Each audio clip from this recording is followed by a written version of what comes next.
Hey everybody, this is I was gonna say transformative. I was gonna do the teen course stuff, the partnership parenting mini course on partnership, and this is week number 4, right? Is that correct? Yep. Week number 4.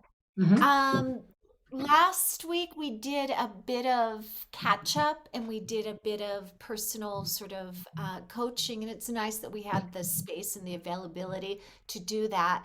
And because of some of the stuff, some of the comments and questions that were left into the Discord, Sarah and I decided that we're going to spend the first hour workshopping that, and then we're going to jump on over to the main sort of tool that we want to share with you for the second hour. So it's important that we get started. We're missing 2 of our people today, and hopefully Amber and Jenabai, you'll be watching this in the recording if you don't join us later. So just let you know from the top, we miss you, and we hope that this coaching call and course lesson today is going to be valuable to you. So, Sarah wanted to jump right in and start addressing some of the stuff in the Discord. So I'll just hand it over to you, Yeah. Sarah. Hi. Thank you. I did. But also, before we do that, I actually just, for the purposes of anyone watching this back to an ongoing discussion, I just wanted to speak a little bit to the pie chart that you shared. And because I thought that was a brilliant illustration, really, a graphic of what we do, the decision making or the decision points that we go through as parents, probably 100 times a day, right? And I just thought it was worth going through that again, And I'm just because going I to hadn't share seen, it. I hadn't actually seen that before. Hi, Ross. And one of the things that I often find really hard to articulate to parents, and nutrition's a great one, right? Because in the unschooling world, in particular, food choices is one of the kind of big ticket items that come up for parents. So that's actually a really good example. It's often really hard to remember what I felt like when, my kids wanted to start drinking lemonade or eat burgers or, and because those things are just not an issue for me now, but they did used to be. And essentially, this pie chart beautifully illustrates the exact philosophical ponderings, I guess, that I used to go through in relation to food and still go through now in relation to so many other things that come up throughout the day. So I thought it was worth speaking to because it is also relevant to what we're going to go on a workshop today with Ross and Julie in relation to the issue of sibling aggression and fighting, etc. And when a conflict arises, and by conflict I don't necessarily mean an obvious conflict, but it could be. What I mean is that you've got these two competing ideas in your mind. A child wants to eat. This is an example from my own life because it happens every single day about 5 minutes before dinner's ready, right? I'm sure you can all relate to this, that we're cooking dinner. Maybe we've been at that for an hour and someone comes in and says I'm starving, I can't wait for dinner, I must open a packet of crisps. And I'm like, but I'm making roast chicken. It's taken me an hour and a half. And this diagram is literally what goes through my head in that moment. Yes, nutrition's important. That's a no-brainer. And all of these other things that are going on for my child right now are even more important. And often as parents, what we actually are fooled into doing is having more regard for the really, really small piece of the pie chart than we have for the really, really big piece. Yeah, and Sarah, I wanted to interrupt just for a second, just to tell you a little something that happened to me yesterday or 2 days ago. I made a big beef stew, wonderful pot, turned out great. and it had to sim and sim and sim. And this was 2 days ago. And my boyfriend went out and bought a packet of crisps and came in and started eating. And I'm like, dinner's going to be ready in about an hour. He's like, I'm hungry now. And I thought, this is that pie chart. Yeah, I yeah, wouldn't say this to my boyfriend. I wouldn't say, but your nutritional value of what yeah, you're, you know, it made me stop and pause because I did actually have that processing, which is an old story, which reminded me I would never speak to a partner like this ever. But to a child, somehow there seems to be we allow ourselves to go there. And even though we know that we are responsible for their care, just using this sort of pie chart to recognize all of the different spaces that we focus on greater than the yeah, proportion of what we yeah, should yeah, be. Yeah, I just absolutely. wanted to share that with Yeah, you. no, that's a great point, because I guess we consider ourselves like guardians of our children in a way that we're not of other grown-ups. And so we perceive that, and sometimes it is true that we have to protect our children. I've always thought of it as almost a hierarchy, only just because that's how my brain's organized it. So when someone comes in and says, I'm starving right now, can I have a packet of crisps? 10 minutes before the roast chicken's ready, I'm like, okay, what's the highest level need? I mean, it's the same thing. It's just organized in my brain a different way. Is the highest level need right now nutrition, or is it in fact that my child feels respected, heard, autonomous, in charge of their own decisions, able to hold the weight of their own decisions, which is the other kind of factor that's not specifically, well, I guess it says independent in here. So that's part of how they are able to, or not able to, I guess, depending on the circumstances, hold the weight of that decision. And that's certainly a strong theme in our house. I suspect it probably still is in Ross and Julie's house, because their kids are a similar age to mine, where your children want to be in charge of certain decisions. And there's this dance often around who's ultimately going to hold or bear the responsibility of the decision making, because children often are like, I really want to be in charge of everything. And there's this delicate like balance sometimes, like, okay, you can make that decision, but like, who's ultimately going to hold the weight of the responsibility? And most of the time parents believe that we're the only ones that can hold that weight and that our children can't, which isn't always true. We literally had this conversation about something in our house yesterday, that the kids, one of my kids in particular, wants to be in charge of every single element of his life, and he mostly is, but sometimes he doesn't understand how his decision making can impact on other people. So that's about like, what are they actually capable of holding, and what should we hold? Because actually we are stronger, like we've got broader shoulders sometimes. And do we want the weight of all of that on a child? I mean, then there's not a right or a wrong, by the way. This is just like the stuff that you play around with in a family. And so for me, that pie chart has all of that in it. And I guess the challenge is, in the moment when there's a question arising, can I have a packet of crisps? Can I catch the bus into town with my friends? Can I have a bit more pocket money than what I did? Whatever the thing is. Sometimes we feel like we've got to make that decision super quickly. We've got to go through all of that. What's my child feeling? Are they feeling connected? Are they feeling respected? Like, that's quite a lot to do like that, right? When our kids like standing there wanting a decision. And so, I guess what I would say is, if you're not yet practiced in visually holding that diagram in your head, and maybe that's why I've organized mine in more of a linear way, just because I can access it more quickly. It's a really great tool, because in my experience, my children have far more regard for all of the green than they do the pink. And so far no one's died, so we must be doing okay. Yeah, I'm curious to know, I know Ross, you really liked his diagram. So I'm curious to know whether that sort of tool, whether it's been presented in that way or whether you've thought about it more like I have, in a kind of hierarchical kind of way or not. I'm interested to know whether you guys have used something similar.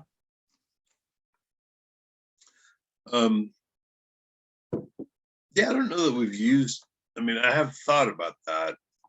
Like sometimes, especially in the context of discipline, it's like sometimes the trauma of the discipline is worse than the event.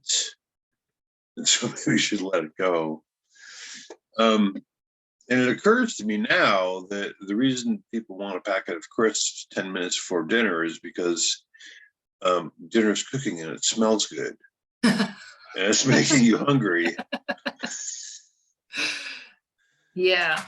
Because you always be like, why is it always just 5 minutes or 10 minutes before? It's like, because, because it smells great. Yeah. Yeah. And, it was organic roast chicken with like lemon and herbs and. Yeah, I want some.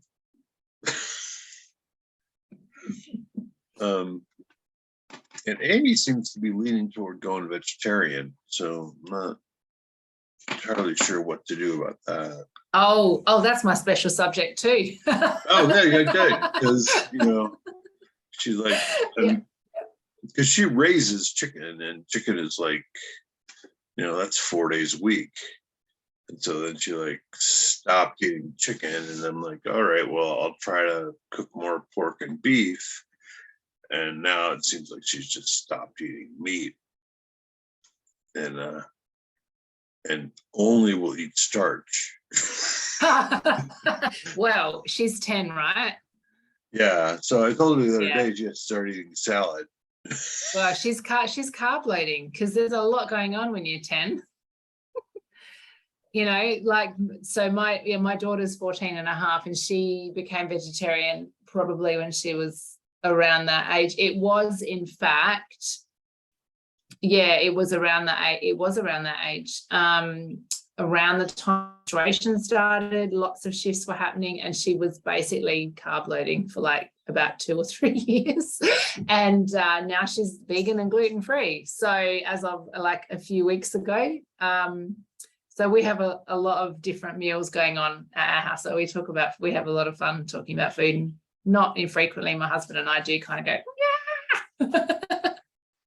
Puts me off my food because I'm like, I can't be bothered eating now. Yeah, it is interesting. It's interesting what, like, just observing. And I think it's no different, a toddler, when you've got that toddler and they want to only eat peanut butter sandwiches for 6 months, or I don't know any parent who hasn't gone through some level of like what in our culture we call pickiness. I like to call it discernment, but yeah, chicken fingers, apples. One of my kids ate just apples. Another one of my kids literally just ate spaghetti and mandarins and Nutella sandwiches for like months. And it's one of those areas that I think really kids can play around with their autonomy. And I now can see, having older children, that it's a really interesting way to learn about cause and effect too, in a way that I don't think we can teach them consciously. Like, I eat this food and I don't feel that good. I have a Coke and now I can't get to sleep. I've like that sort of stuff happens quite a lot in our house, that they play around with stuff and they're like, oh, okay, yep, I get it now. Yeah, I don't like that. I don't want to do that again. Or like, I really like it and I want to do it all the time. Right. Well, and that's the issue. Like, early on, the kids would wear nothing but shorts and a t-shirt, and we were like, well, it's Colorado in the winter, you're going to make yourself sick. And then they just insisted on being healthy all the time. So we're just like, middle of winter, shorts and a t-shirt. So okay, they actually prove that it's not true, these things that we think. You can't catch a cold from being cold. Apparently that's the case. We get judged by that quite frequently too. Like in Really? the snow. Yeah, I will have judgments from teachers or other parents, like, yeah, but that's what they do. Yeah. But nutrition seems like a different category. Because nutrition seems like it's going to stunt your growth, and you're going to be, I don't know. It just seems like a scarier area to let them have some freedom.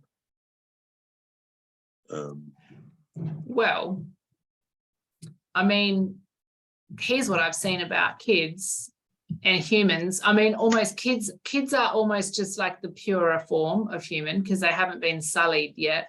They're less programmed. Like humans are not made to die. Like we're actually made to thrive and look after ourselves. So, of course, we see plenty of adults living in self-sabotage and who've got really unhealthy habits with food, right? But I often wonder what happened with those adults when they were kids, in terms of whether they were actually given the freedom to learn about what their body felt like. And it does feel like, I know it feels like a massive risk and a massive experiment. I think I say this like literally every week, because I know when other parents ask me for advice, and I mostly can't give them advice on the things that they want me to give them advice about, because I don't have any experience of making my kids do stuff. But like, we have played around a lot with lots of different foods and still do, and everyone's very healthy. And I can't help but think that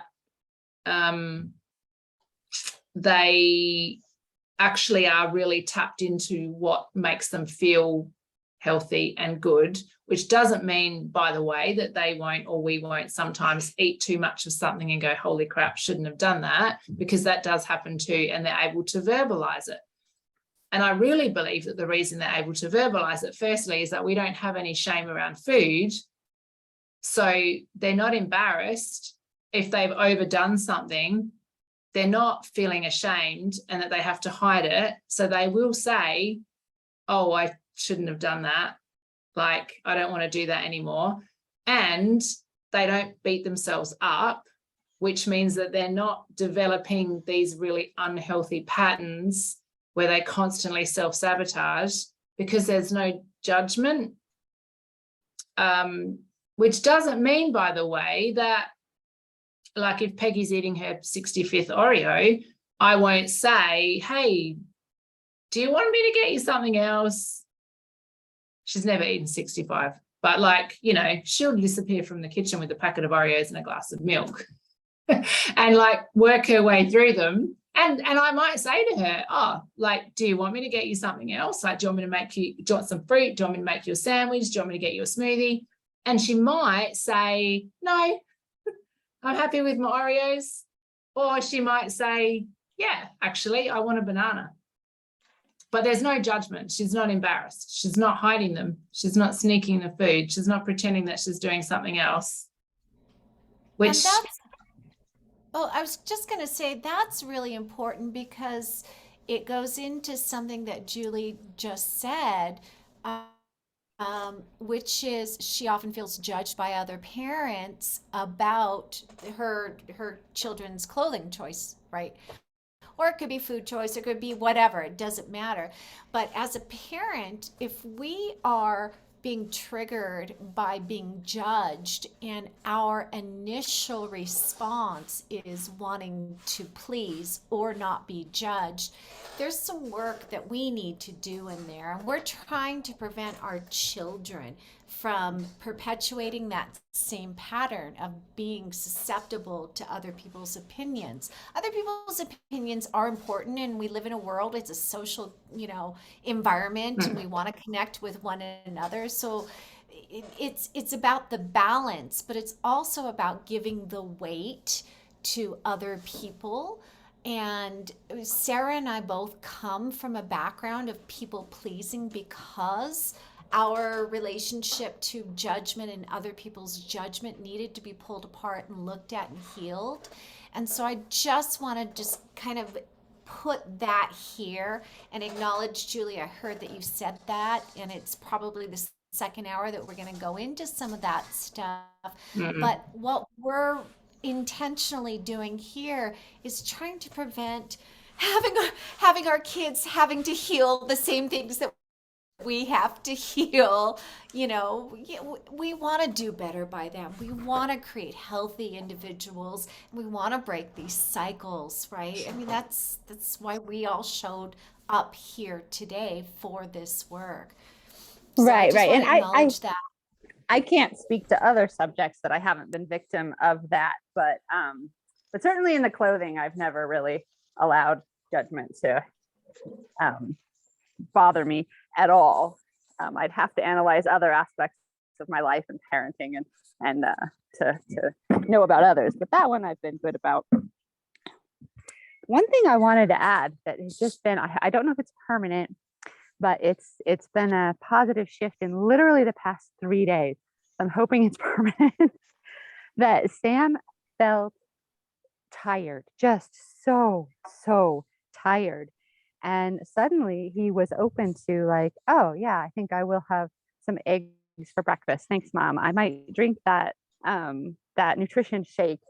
I think that could be a good plan. I might, start thinking about fruits and vegetables. And so that was like yay, because they don't eat the best. And so but I do need to internalize that more about the food and everything, letting them eat what they want. And we normally do. I mean, we're normally pretty good about that, but we've worried about their nutrition. So anyway, a positive sign that he's making that change on his own.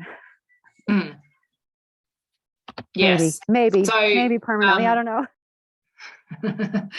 Yeah, I mean, just as we're patting ourselves on the back as parents, we're like, yay.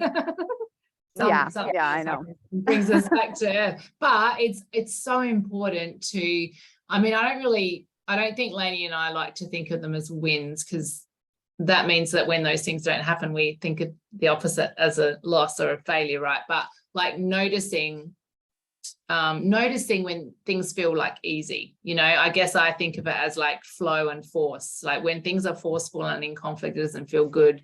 And when it feels like peaceful in us, not in our necessarily the external world, then that's when I kind of go, oh, I'm noticing, like I notice how peaceful that feels for me, and I really like that. And just the noticing of it, which I guess is another way of saying a win. Yeah, so we're gonna in a sec move on to the stuff that Ross brought up in the Discord chat around the sibling like fighting, rivalry, aggression, etc. And I just had a thought that was important that sparked up of something that Julie said, and now I can't remember what it was, so I might have to just put a pin in that and come back to it. Yeah, I don't know what I was going to say. It was super important. Do you want to, Ross, I mean, I guess you and Julie have dialogue anyway about the kids constantly, but do you want to workshop the stuff that's going on with the two kids that you brought up, your concerns around like fighting and how to sort of support them through that?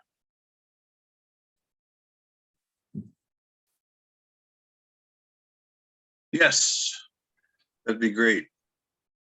And I will put in there too that we don't necessarily agree. This is causing some amount of conflict between us as parents.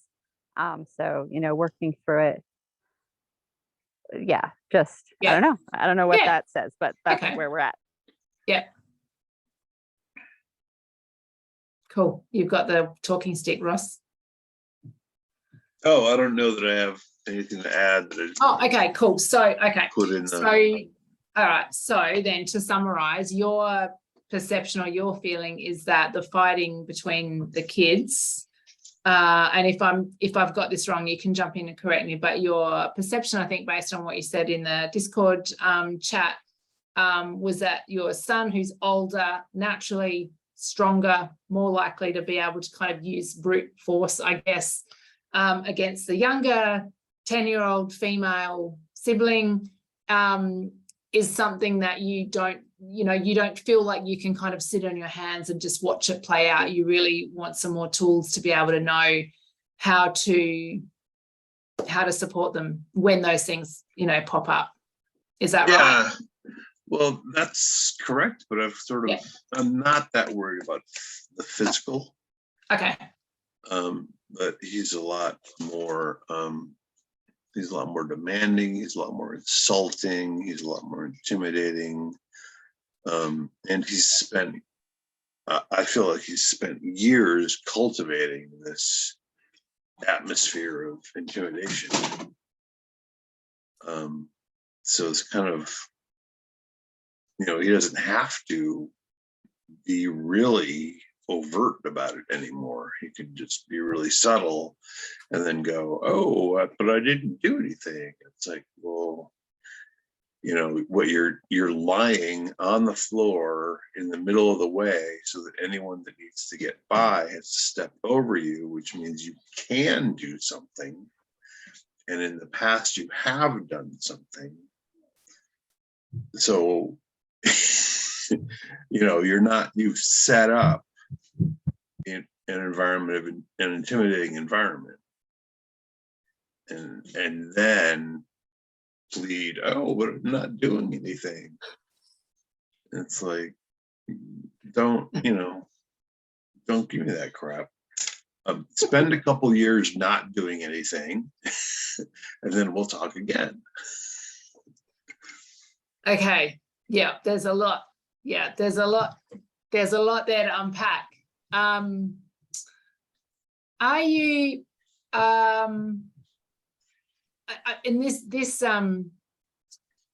is a phenomenon I've noticed in all families, including mine, in terms of my siblings, my mum and my dad, etc. That like kids do something this one time or maybe twice, or maybe they were going through a phase, and then that becomes the story of their life. And then that's who they are, and that's who everyone sees them, and they carry that with them for the rest of their life. And we have an opportunity, I guess, to recognize that as parents. It's really easy to do that. Oh yeah, that's the child that does this, that's the child that does that. And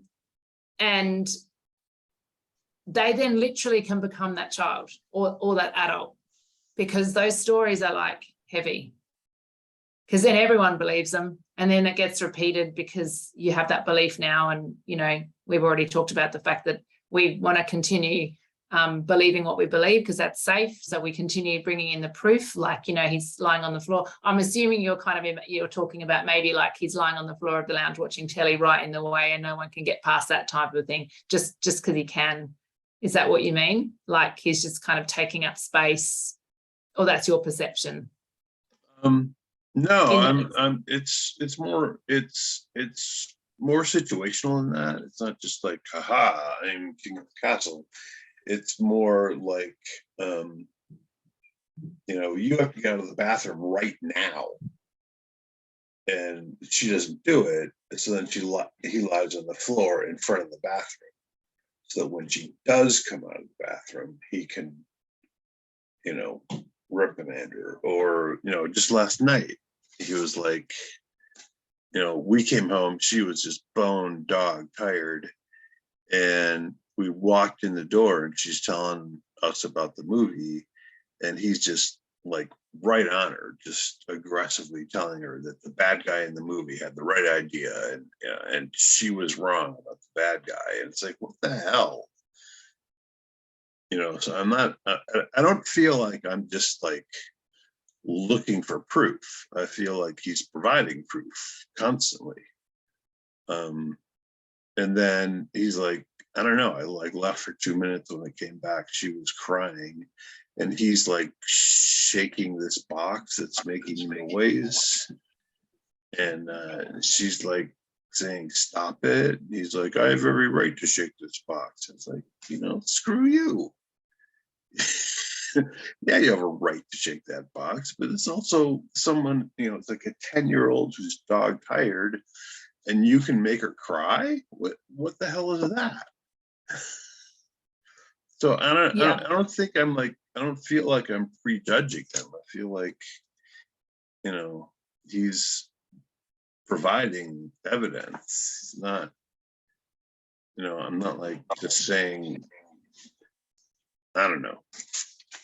Yeah, no, I do know what you mean. And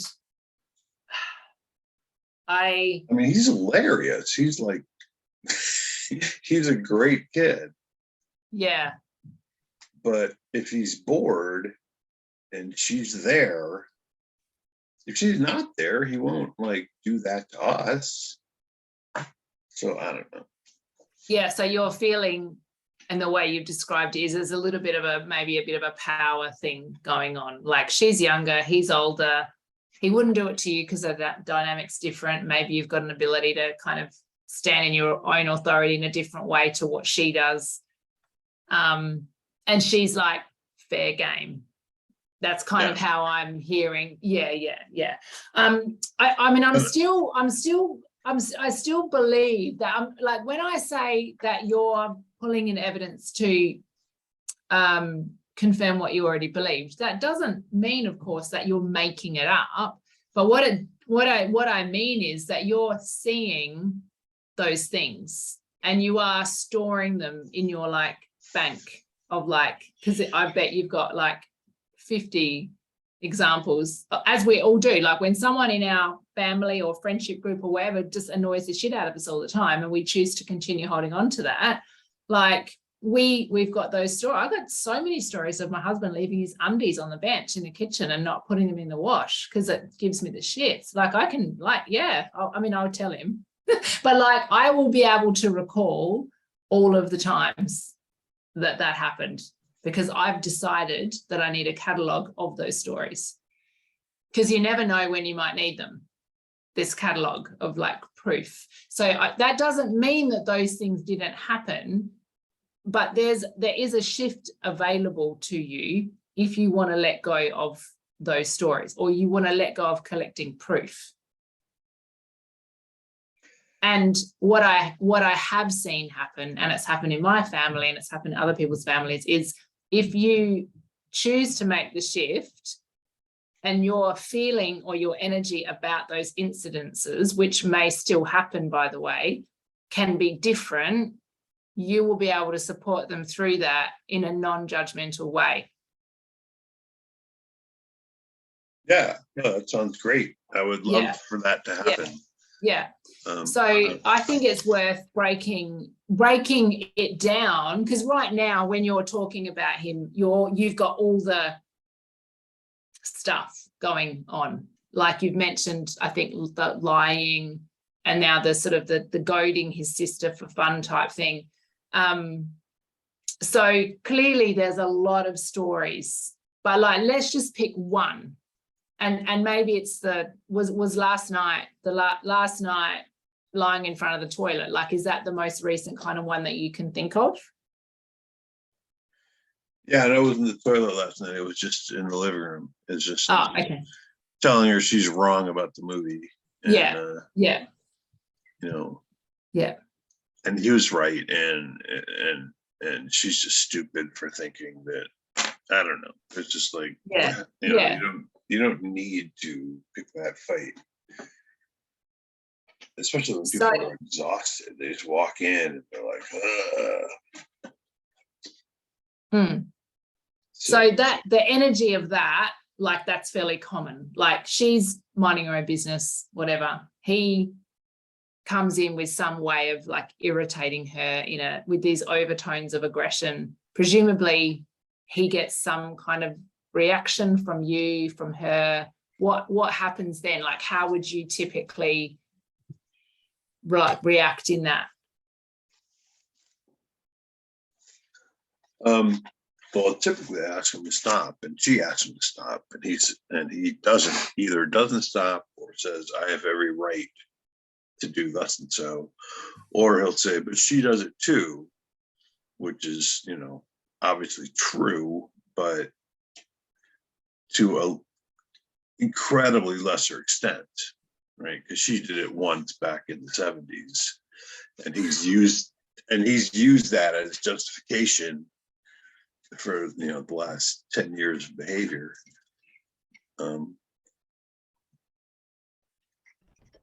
Has he always sort of fought for his quote unquote rights.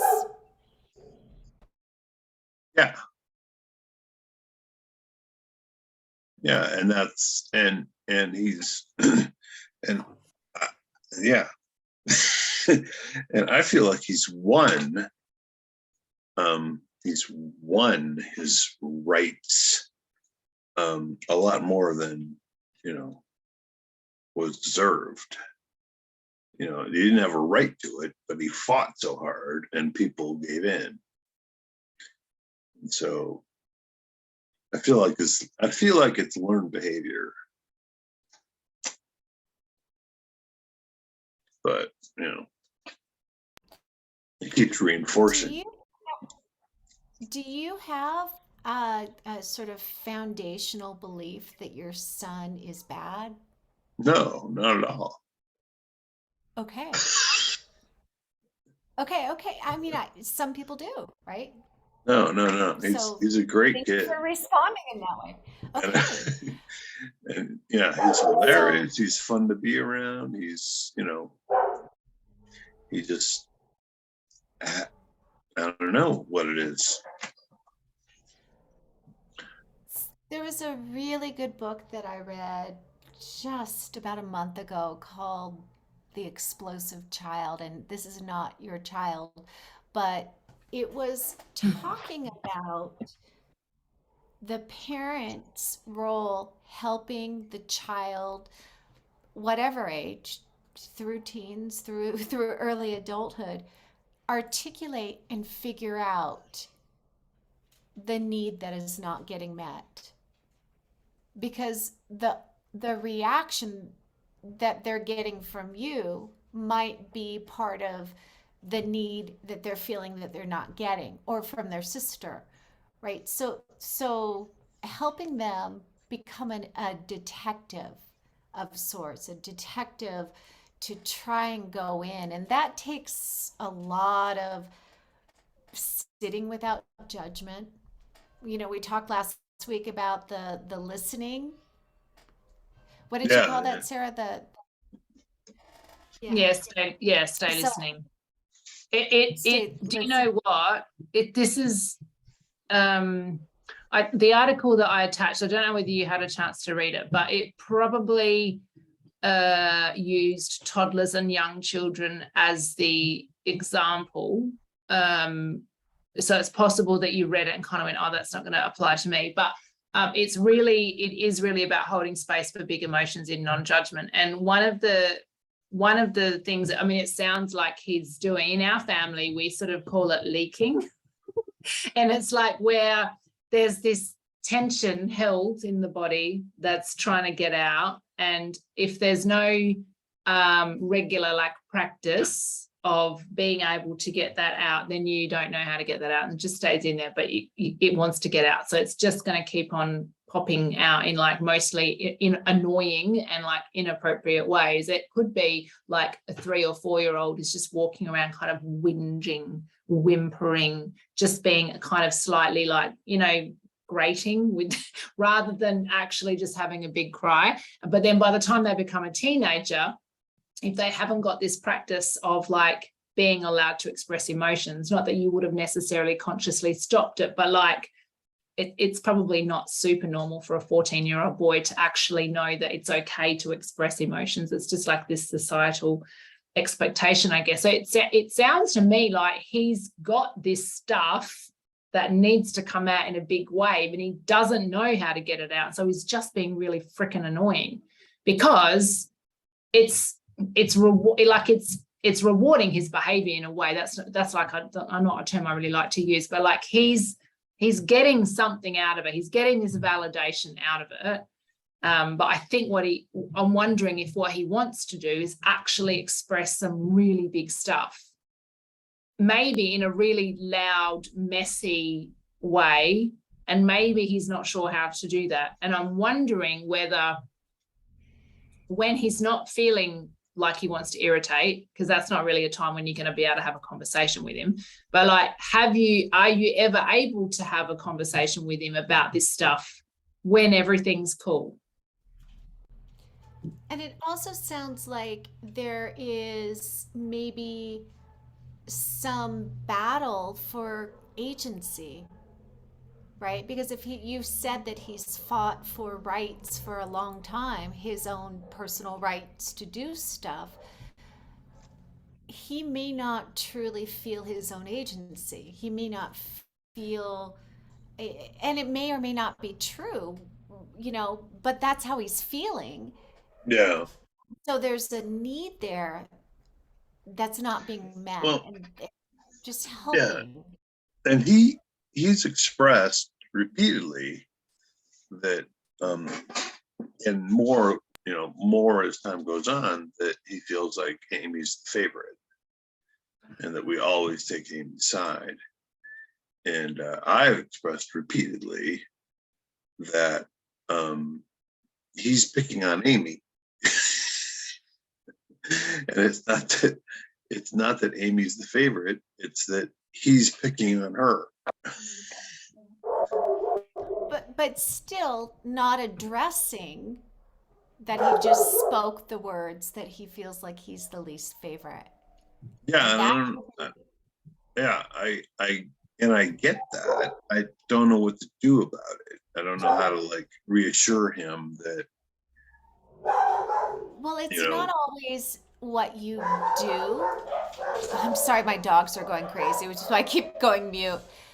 It's not always the thing that you do, it's the acknowledgement that you hear them and let them speak their truth deeper and deeper and create safe spaces for that. Because the desire, even though it's subconscious, to pick on his sister comes from something.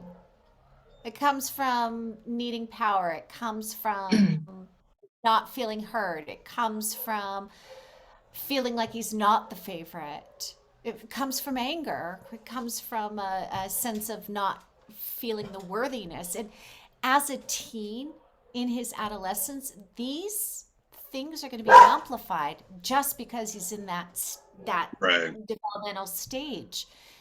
And if there's some way that you can just create a safe space without judgment to say, I hear that you felt that Amy was the favorite for a long time. How does that really, how are you feeling about that? Can you tell me when you feel that? And just without judgment, create some safe space for him to just kind of go in and explore, but obviously not while he's angry. Or, I mean, while he's angry, this can also be a really good tool, because if he is angry in the moment, you've got to be in a state. So we did talk about this last week, actually, with Julie as well, around holding space for our teenagers to just like let rip on us, right? And in order for you to have the kind of presence of mind and self-control, and like you've got to have broad shoulders, right? Because like they can like let us have it without coming in and saying, well, that's because you pick on your sister, for example, like, and just let him vent even when he's angry, directing at you and not his sister. It might be that it's just easier to let it out on his sister because she's 10, she's younger. And that's his way of actually trying to communicate to you that he is feeling this level of like rejection. It sounds like maybe he's tried to say that to you, but if you've not allowed it to be fully expressed, so say he's like, well, Amy's the favorite, that's why I'm annoyed. And then instead of kind of going, okay, tell me how you feel about that, you've then said, well, you only feel like that because you always pick on your sister. Actually, what that's done is just reinforce that Amy is in fact the favorite. Even though you're saying she's not, you're then backing it up with something that immediately demonstrates in his mind, because he already thinks that's true, that actually Right. she is. Yeah. Particularly if, I mean, does she ever get, because it sounds like he spends quite a lot of time like sort of getting in trouble, or like being kind of told off. Does she ever get told off, for example? Because I imagine he would be cataloguing this stuff too. He's like counting all the times in the day that you're irritated at him And if he's decided that she's the favorite and he's not, he's busy amassing evidence to prove that that is the case, I would imagine. Yeah.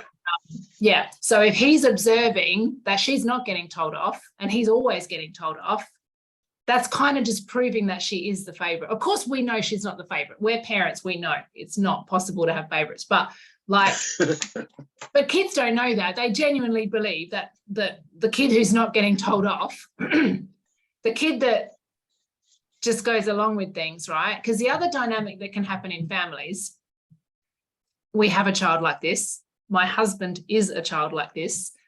If you've got the squeaky wheel, right?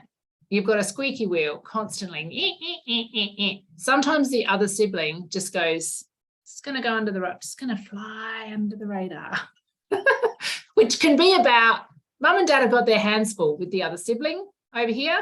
I'm just going to make life easy and I'm just going to be the good kid because I can see they've got their hands full. It could also be like, hey, mum and dad, I'm over here being the good kid because, you know, that's fun. I mean, I don't know personally what's going on for her, but she could also be feeling the pressure of like, I'm the good kid and I can't get in trouble. Yeah, I'm constantly worried that she's like taking on that burden of being the good kid because, like, you know, I mean,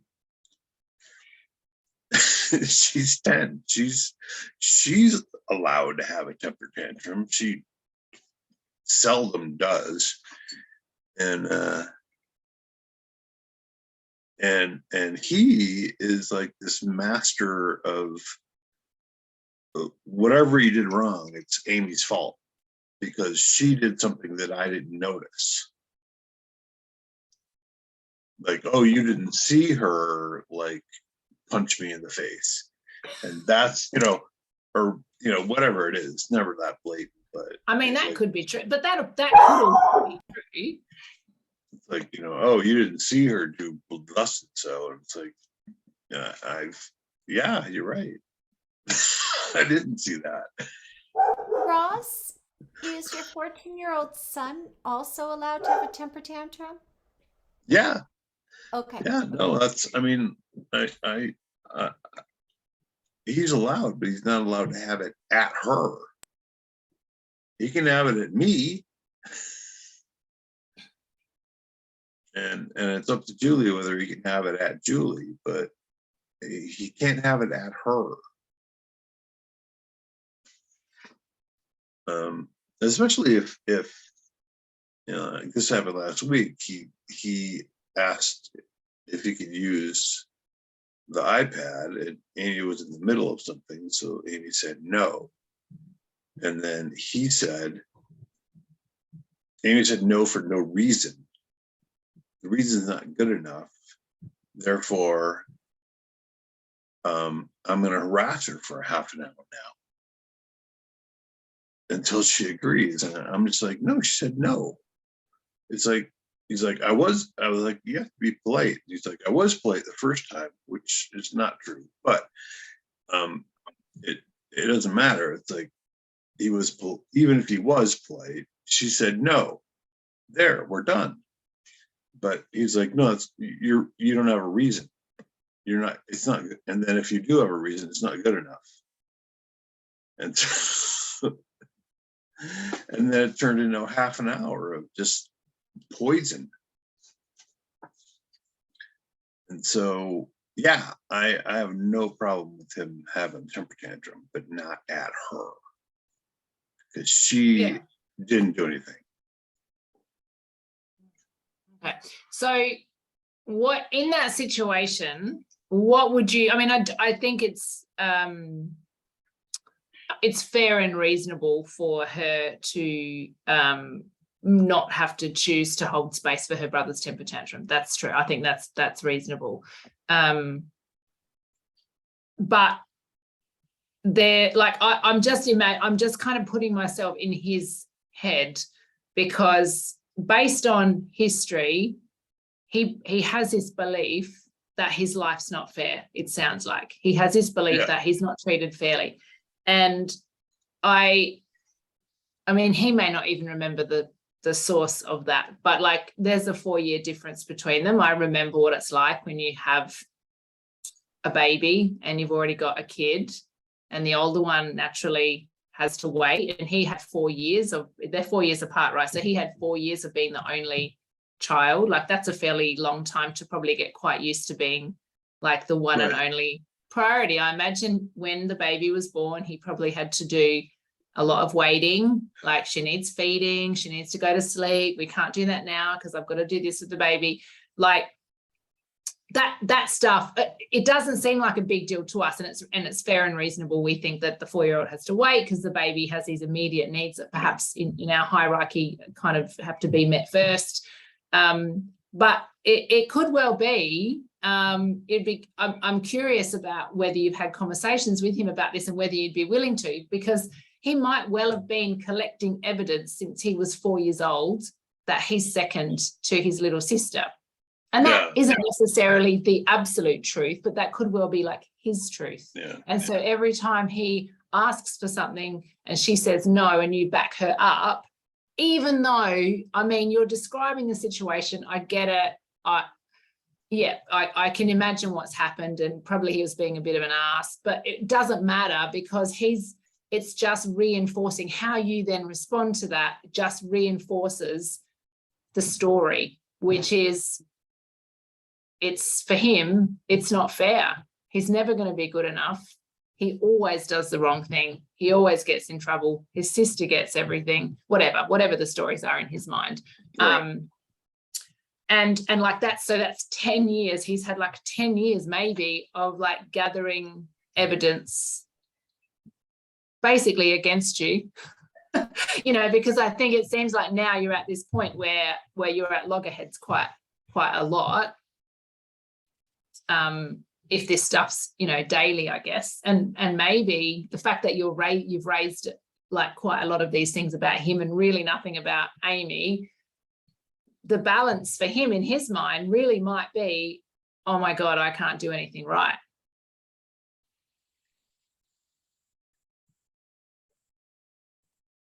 Yeah, that all sounds true. I mean, the whole, the older kid who's the center of attention, and then the baby comes along. I was that baby. And I had an older brother who was 4 years older. I mean, that's just a stereotype, right? That's just, I mean, that doesn't mean it's not true. I mean, that's just so commonly, I was the center of attention. You caused all my problems because I was the center of attention until you came along. It's like, yeah, I get that. I get,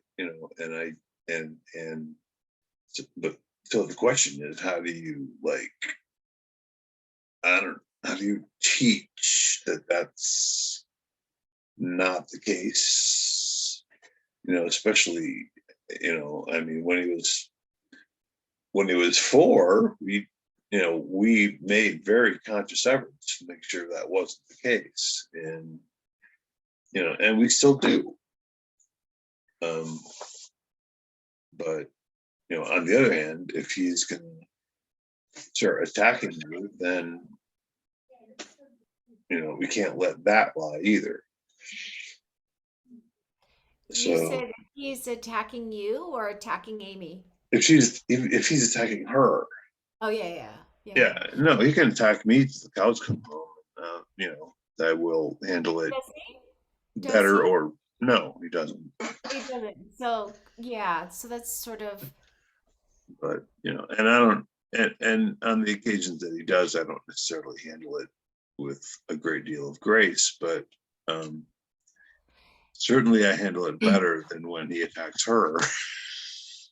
So he may not be aware of this belief, and he may not feel safe or heard to actually, consciously speak those words. But I can tell you, as a person who was like your son, I'm the oldest. So you're the youngest. My life changed when my brother was born, and I was angry, and I was never ever close to my brother because of that. So that you mentioned that this is a stereotypical dynamic. Stereotype or not, it's a real family dynamic that Yeah, no, causes. stereotypes exist for a reason. Yeah, yeah, absolutely. And it does cause a lot of internal beliefs about self, right? And and actually, we're going to move into an exercise today to uncover some stuff about ourselves. But I will tell you that was one of the biggest sources of the belief system that I had to actually heal about myself. I'm not worthy. This other sibling is more important. They're better. They're this, they're that. I'm less than. I'm too much. I'm not enough. All Yeah. that stuff came as a result of my perception of self at 18 months old when my brother entered into my family. It was nobody's fault, but it is what it is. And what would have helped me is being heard, just being heard. I mean, if your son felt like he could be heard without judgment, that, like, I don't, if he says this doesn't feel fair, it never feels fair. It feels like you're always on her side. And letting him have the space to sort of vent that. And eventually, once that comes out to the surface, there's going to be space that you can clear that he can actually get to the other stuff. I don't Yeah. feel important. I don't. But right now, he's fighting because his subconscious response is pre-programmed. So Yeah. he's running on a program. So you can't fight the program. You have to give him the space to talk about why the program's running. And if it's not safe, he'll never feel heard. He'll just keep going on response mode. And it's nothing that you did. It's just a dynamic of communication that you have the choice to shift. It takes patience. It takes keeping your responses and triggers in check.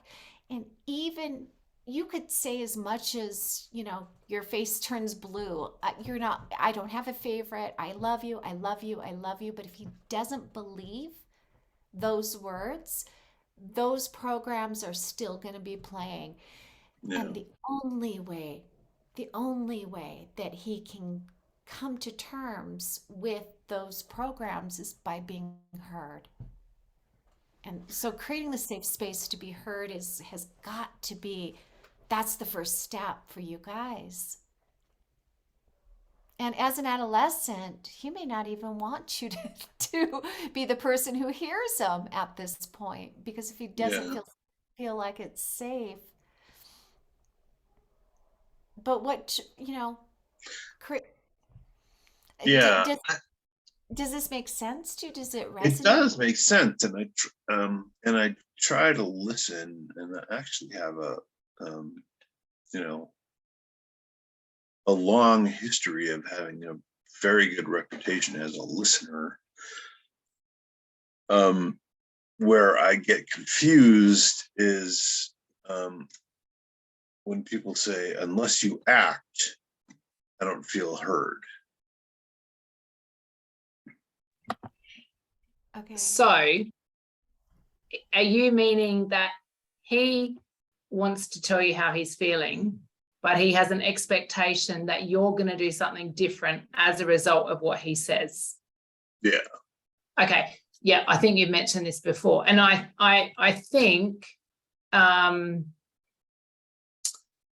first of all, if that is his program, you guys probably need to work on developing a new habit. But I've also noticed that different children want to vent in different ways. Like some children do literally just want to say what they're feeling. They just want to get it out. Efficient. I've got a very efficient processor in my family. He just sometimes wants to have a massive cry. Doesn't even know why he's crying. Massive cry. He doesn't know if he's happy or sad. He does that. He says, "Thanks, Mum." You're amazing. I pat myself on the back. We go about our day. One or two of my other children, I often feel, seem to make it very personal. Like, you did this, you always do that, when they're venting at me. And it might come across to me, if I was not in non-judgment and at peace with that, that they want me to do something different. But actually, if I just allow it to come and run its course, it can go on for a really long time, by the way, they end up getting it all out, and they didn't necessarily want me to do anything different in that moment, although there might be a strategy. There might be. I'm not saying there's not, but often it is that's the way they've learned to communicate. Like, in terms of, we've got these beliefs that you have to communicate for a purpose. So, like, they've got these big feelings, but there's a belief that, like, they're only allowed to express those feelings if there's a reason for expressing the feelings. So, like, we'll invent a reason by saying you have to do something different that allows me to express those feelings. So that's just like a pattern. If there's not been a habit established in your family where it's safe for you to just literally vent, say anything, it's just going to come out, it doesn't mean anything, we're just going to let the feelings, like, empty. It's almost just like completely emptying. Right. It is exhausting. Like, if you let it go to its full, like the full degree, it's exhausting for everybody. But at the end of it, it might be that actually it wasn't about the need for you to do anything different. It was just about the need to be heard. Then when he's like exhausted, right, and it might not even be then, he might be able to go, okay, I actually do want you to do something different. And then you're more likely to be able to have a rational conversation where no one's in judgment, and you can work out some strategies. But in order to have good strategies that you can all agree to and work through, you have to have exhausted, like, the emotion, like the charge has got to be gone, really, because you can't really negotiate or navigate strategy when the nervous system is in dysregulation. Like, it's impossible. So, like, somehow he has to get all this out. And if in the past where he's tried, what's happened is maybe you've come in with a comment that you didn't even realize was judgmental, but just reinforces what he already thought, he's probably, like, chopped off, cut himself off, you know? Oh, there's no point in telling Dad what I think, because he just thinks that I'm terrible and that my sister's way better and nothing's fair and everything's awful and I can't do anything right. And, you know, all those same stories are going to come up. Yeah. And he could have been holding on to some stuff since he was 4 years old. He doesn't even really know it's there. Like some, you know, which doesn't, by the way, I think the hard thing for us as parents is we work so hard, we try so hard, and, you know, you have a new baby, and of course I've got a 4-year-old, and we really want to make sure he feels loved, and maybe you'd told all the family to bring him a present so he didn't feel left out, and I'm assuming probably you put some strategies in place because that's what the books say to do. So then the idea that I bought my daughter, when my 2-year-old, when my second was born, we bought my daughter this ridiculously expensive and very stylish, like, Swedish doll's house. Literally never played with it. But that was our strategy. Oh, here's a present from Violet to say, well done on being a big sister. But she still felt really pissed off that she had a brother, even though we bought her an amazing doll's house. So, like, the point is, like, we think we've done all the right stuff, right? But our children are still going to feel the way that they feel. And we tend to take it really personally by going, oh, but I did all the right stuff. How can you still be pissed off? That doesn't seem very fair. So then we go into our own story of scarcity. And I don't know, like, if you were the younger brother, you said you were the younger brother? Yeah. Yeah. I mean, maybe you've got your own stuff going on there about being the younger brother. That's never been fully talked out. Yeah, certainly that has been pointed to. People have said, oh, you're just projecting. It's like, And then other people have said, I think maybe you just have a unique perspective. I Well, love that. it's certainly true that in some magical way, and I've just seen this too many times for it to be a total coincidence, that the exact children that need to be born to us are born to us to reveal the exact things that are unhealed in us that we didn't even know were there. And I was just going to say, I love that you're really open to, yes, this is possible. And that's really wonderful. Yeah. So, yeah, and I love that you're not being defensive about anything. So I know it's hard. I know it's hard when we have our positions. I mean, Mhm. you want to just protect your daughter. I get that. I get that. Yeah. Well, it's also, it's difficult when it's like, I mean, there's gonna be an oldest, there's gonna be a youngest, and if the oldest is gonna be pissed off about the fact that the youngest was born, you know, I understand that's a huge disruption in their life when they're least able to deal with it. It's like, what the hell does a 4-year-old know about it, you know? And you know, so it's like this, you know, it can have this massive psychological trauma when you're 4, and then that can carry, and it's like, I don't know what to do with that. I mean, I can't just be like, well, we'll just pay extra attention to you, or we'll give you extra rights, or we'll, you know, because it's our responsibility to teach them that, you know, you're, you know, that it wasn't her fault. You can't take it out on her. It's like a thing that happened, and Well, I don't, yeah, you did touch on, how does a 4-year-old deal with that? Well, developmentally, they dealt with it the exact way that they could deal with it. yeah. They don't have they And don't how do have we, the ability to reason as an adult. They don't. They are 4. Or in my case, I was 2. So, you know, honoring that that's part of their programming and letting them unpack that in a way that feels safe. Because if he is trying to fight for attention, it's not because he needs attention, it's because the programming is there that says that he needs to assert himself to be noticed. So he's not like I would venture to say he's not doing it because he's narcissistic and he, just wants attention. right, It's because there's a part of him that there was a need that wasn't met, not at fault, but just because it happened. It right, doesn't matter whose fault. So there is a need that's not being met there, and it's now coming out, apparently a lot more, not violently, but a lot more aggressively yeah. because he's a teenager. Well, And and that's I, triggering you.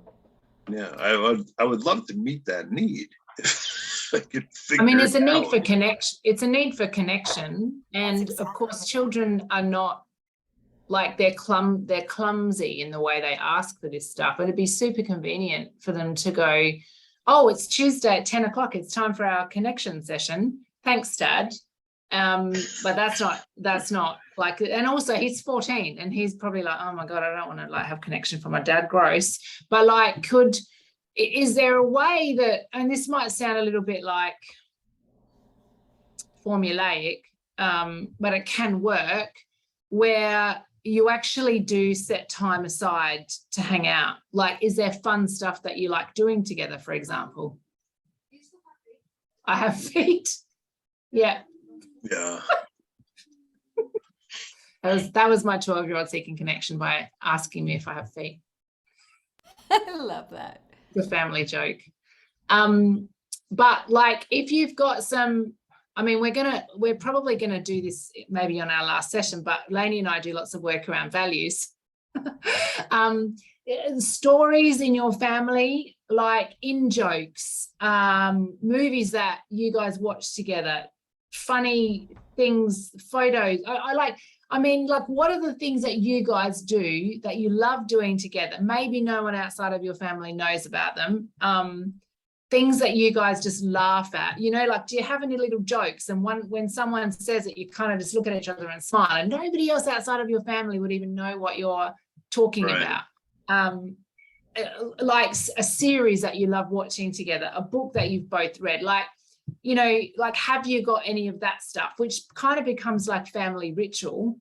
And it doesn't have to be constructed. It can happen really, like in our family, it happens very organically. We don't tend to structure it, but we've got a lot of those things that we do. Have you got anything like that in your family? Yeah, it seems like we do. Like he and I could talk about Marvel movies, and we do a lot of cooking together.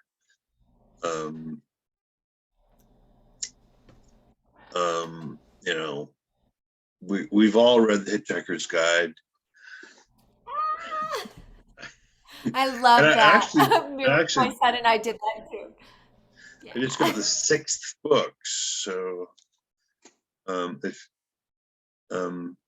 but it's yeah, so we have that stuff, and and he and I can just sit around in the kitchen and just riff off each other, and it's just hilarious.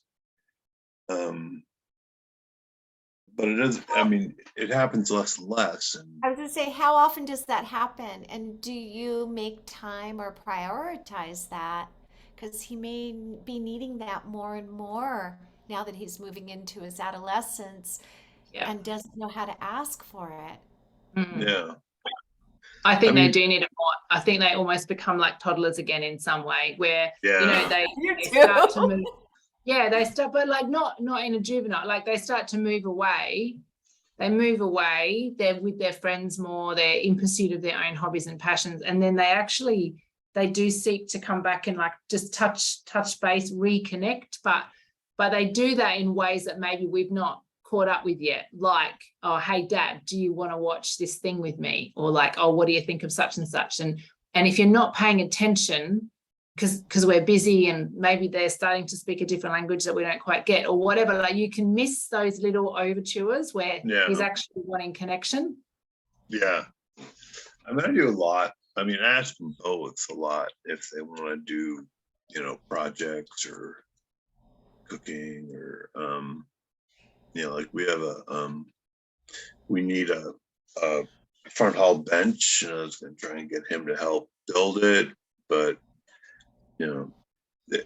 so I mean, for both of them, I'm constantly saying, hey, do you want to do this? Do you want to do that? Do you want to do that?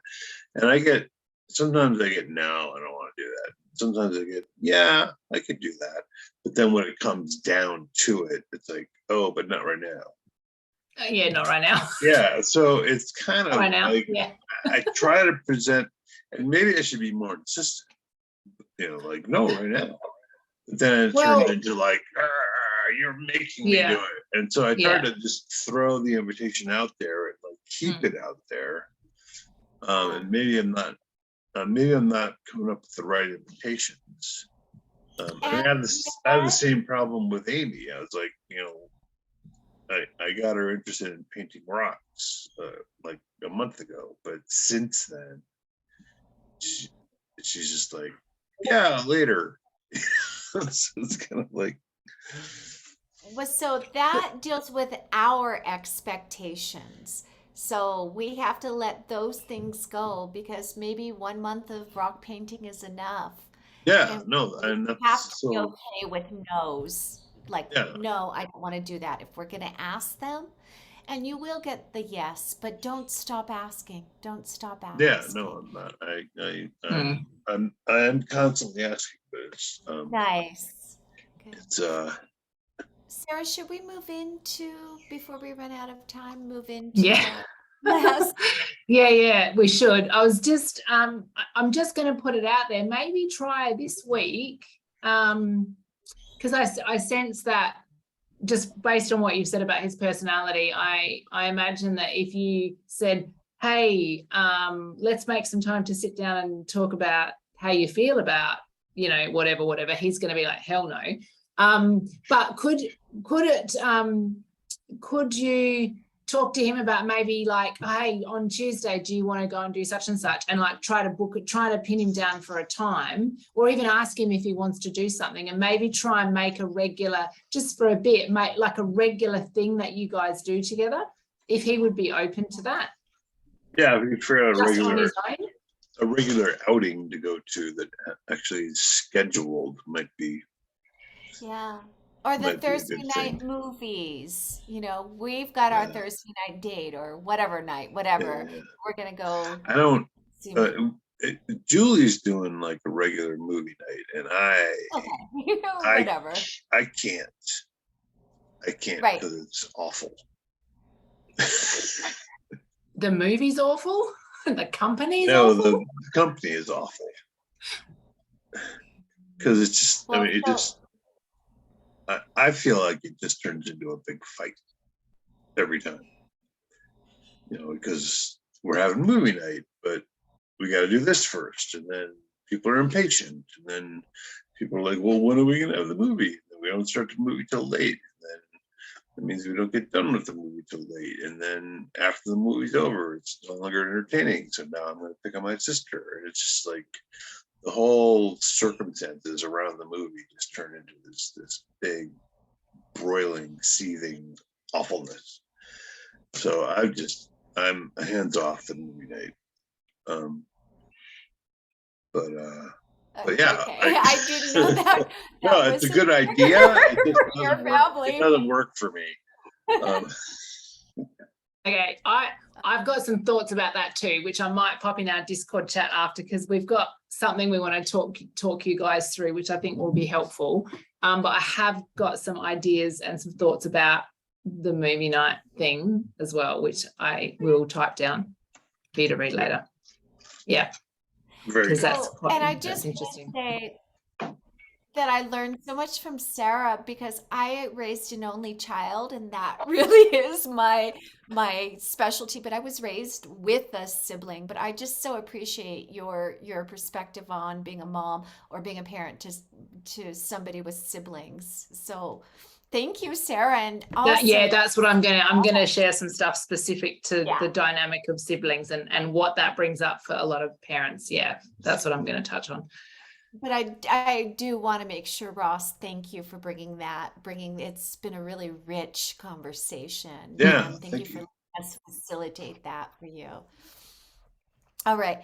So we're going to just move into a tool, and hopefully this will give you some insight because, again, the parent us that we bring to the relationship is the thing that we're accountable for. We are accountable for ourselves, our reactions, our responses, and our triggers.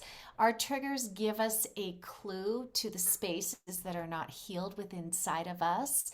And I'm going to just facilitate a very quick exercise that will help us reveal some of the things that maybe we haven't looked at yet. So, what you're going to need for this is a notebook and a pen or pencil, writing instrument. I'm also going to ask you, Ross, to turn your camera off. Julie's camera is off, and hopefully, Julie, you're in a space where you can write. I don't know if you're driving still, but this will be useful. The reason why I'm going to ask you to turn your camera off, or your cameras are off, is because I'm going to have you do some brainstorming, and I don't want you to feel like we're watching you. I'm going to turn mine off too. I'm going to start playing some music too in the background. This is the part that Sarah hates because she hates this. This is a different music choice, by the way, Sarah. And it's just meant to be, just sort of background music so we don't have to focus in on anything. So the very first thing you're going to do is you're going to pull out a notebook and you're going to draw a line right down the center of your page.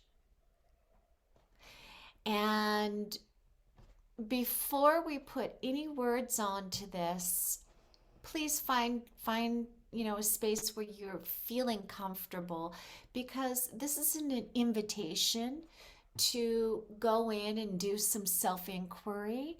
And this is an invitation for us to use the richness of self that we bring to the world. We are walking around with such richness and layered experiences and ideas and perceptions and perspectives. And this is an invitation to recognize that we don't always take the time to do the self inquiry. And as we start on this exercise, after I give you the instructions, recognize if there's any judgment that comes up. Mhm. And recognize that if there's any spaces where the components or the things that we're writing down are charged, and we're going to look at that afterwards. Um, and recognize that as we're writing, if there are reactions in your body. So we all respond, react, and store information differently. Sometimes we know that it's charged because of how it makes us feel, how it makes us breathe, how it makes our stomach feel. If we're feeling racing, like we're racing with lots of thoughts, just be aware of what you're responding, how you're responding physically, also from an intellectual perspective, and also if you have feelings that come up around this.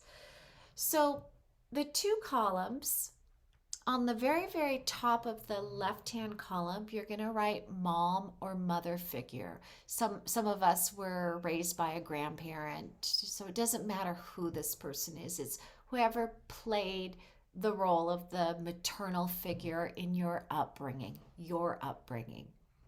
And on the opposite side, you're going to write father or paternal figure, or grandpa, dad, whomever, Jim, if you were raised by a stepdad, and you called him by his first name. Just go ahead and identify in those two columns, mother figure and father figure. And so now you're staring at a blank page with a line down the middle with these two columns. And I want you to write bullet point phrases or one words, not full books or sentences, but really allow yourself to go simple. And you're going to put in each column the traits, qualities, behaviors of each of the figures in your life that bother you about them. So when you were growing up and your mother always chewed her food loudly, you're going to write that down.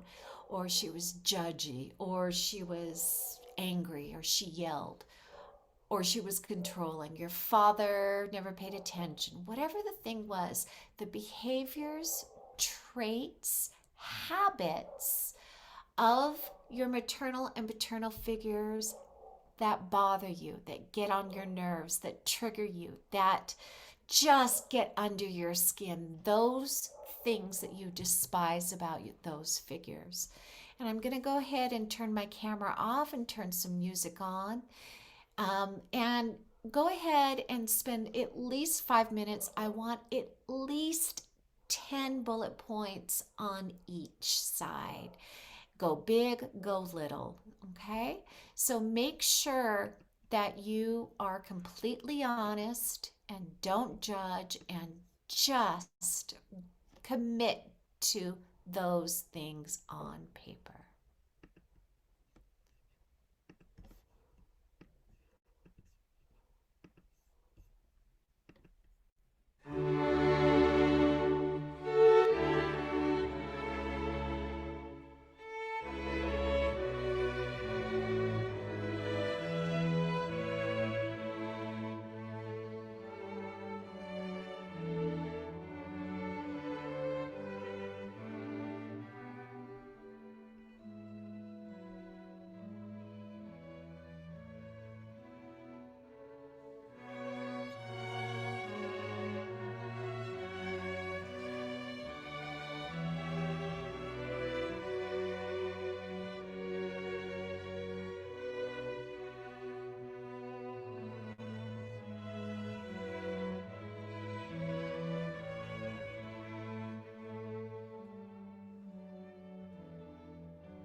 Or are we listening to music? Oh, okay. Yeah, I'm not sure you heard the instructions, Julie. Nope, sorry. Ah, no. Back. Ah, sorry, I'm having technical difficulties. Okay, we'll just wait till Ross is finished and then I'll explain again, okay? Okay.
So, Julie, you didn't hear the instructions, but I'll just give you a brief of what instructions I gave to Ross, and then you can watch the video replay where I give a more sort of in-depth instruction. But basically, I asked Ross to write, draw a line down the center of the page and write maternal figure and paternal figure, mother, father, on the top of the page. And the instructions were basically just to write down in bullet point list the traits, qualities, behaviors, and attributes of each of those figures in your life. That those traits, qualities, and features that get on your nerves, that just get under your skin, that bother you, that trigger you, that you just can't stand. And so, well, Ross, since Julie wasn't here, how was this process for you? Um, yeah, it was hard because you said, come up with 10, and I couldn't come up with 10. Um, Yeah. so I guess I had a pretty good childhood then. Well, it's not judging whether or not it was good or bad, but again, it could be something really big or something really small. The big Yeah, ones are ones that we know that there's no doubt. Like I can't stand how controlling my mother was. That was a really big one for me. But to find nine more big ones like that, I can't do it. But I could right. say, like small things, like she's always looking at herself in the mirror, that she's always doing this or doing that, you know, that sort of Yeah. thing. No, and So how, I have like, you know, those huge categories. Like my dad was really controlling. yeah. Um, and my mom became very submissive and put down. She effectively gave up later in life because my father convinced her she couldn't do anything right. Yeah. And so, and I mean, and given that pressure, I don't know that I blame her. It's just sad. Um, Again, remember the non-judgment. This was your perception. So you watched your mother surrender, you watched her give up her identity, you watched her not speak her truth. Those are yeah, things that should be noted, you know. Um, so basically, what we're doing here, and before we quantify or qualify any of this stuff, I'd like for you, if you can, make sure that your lists are complete. And when they are complete, go ahead and thank your parents for giving you this rich sort of palette to work from. When we're in relation with anybody, it's an honor to be able to be a part of their good and their bad, right? It's an honor. Like we're connecting, we're learning, and these are the foundational figures that gave you your perception of being human and connecting. So thank them for their faults. Thank them for these things. And it's hard to do, especially like I grew up in a household that had a lot of abuse, and a lot of that abuse looked like controlling and all this other stuff. So it's really hard. I know, to thank my mother for that, but it gave me a rich palette to understand the world and understand myself from. And there's sort of a not surrender, but an exhale. When we look at it from that perspective, we're trying to discharge the charge that comes with that. And if you can do that, great. Exhale and thank them for that. And notice which ones of the ones on your list are the most charged. And if you can just sort of glance over your list and circle the one that's the biggest, the most charged one, That's the one that we're going to work with today. But in essence, the things that trigger you about our parental figures are what we internalize quality wise about ourselves that we disown. And so, in other words, we're doing shadow work. And what that means is the things that our parents give us that trigger us are really not about our parents. They're about the qualities that we're capable of expressing in ourselves that we disown. We learn the behavior of controlling. I did from my mother, right? And so I absolutely do not want to be a controlling human being. But the fact that I have the potential of being a controlling human being or controlling others in some manner because that was what was modeled to me means it's a part of myself that I disown. And shadow work is not as simple as just saying it's this or that. There are nuances and lots of layers to unpack and uncover. But this exercise helps us sort of look at those first judgments that we have about those that took care of us and raised us, and the internalization of those traits, qualities, behaviors, and attributes become a part of ourselves. So if we see our child being controlling or slurping on their food loudly, it's because we have this kind of reaction programmed from our childhood, and our response is not always about them doing the things that they're doing in that moment.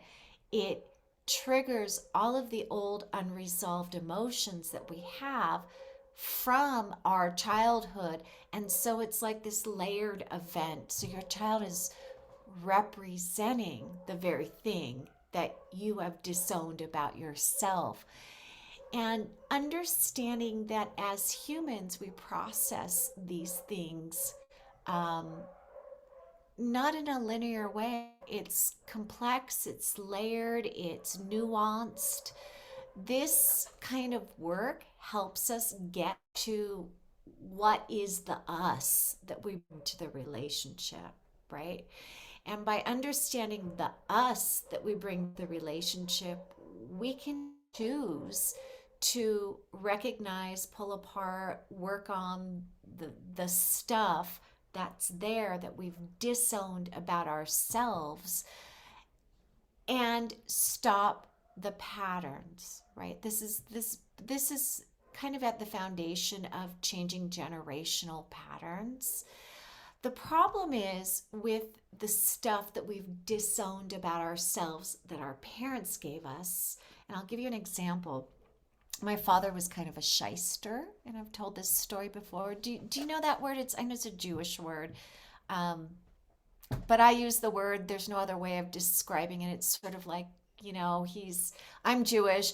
It's very common in my culture to use that word. So he wasn't always honest. He kind of cut corners and cheated people and was very charismatic in business, and that kind of dishonesty just gets under my skin. I get triggered to the ends of the earth when I see somebody, just kind of being schmaltzy, another Jewish word, but there's I don't know what other words to use Yeah. to describe Wheedling that. and conniving. Yeah, I mean, but the nuance of the words is there's a little bit of charisma and it's kind of accepted, but not really, where conniving is sort of intentional shittiness. You know what I mean? So I understand the nuances, but when I see somebody do that, or when I see that I have the ability to be sort of salesy and shitty, notice I just put the word shitty because salesy is not really shitty. Yeah, smooth criminal, yeah. I have this attachment to this because it's learned behavior, but I know I can do that. I can do that because my dad did it and he was really good at it. And I bet if I didn't have judgment about that kind of thing, I could be a really schmoozy, shystery kind of person. I could. But I'm really triggered about that. And so when I owned my design agency, I was radical with not being that. I did open books.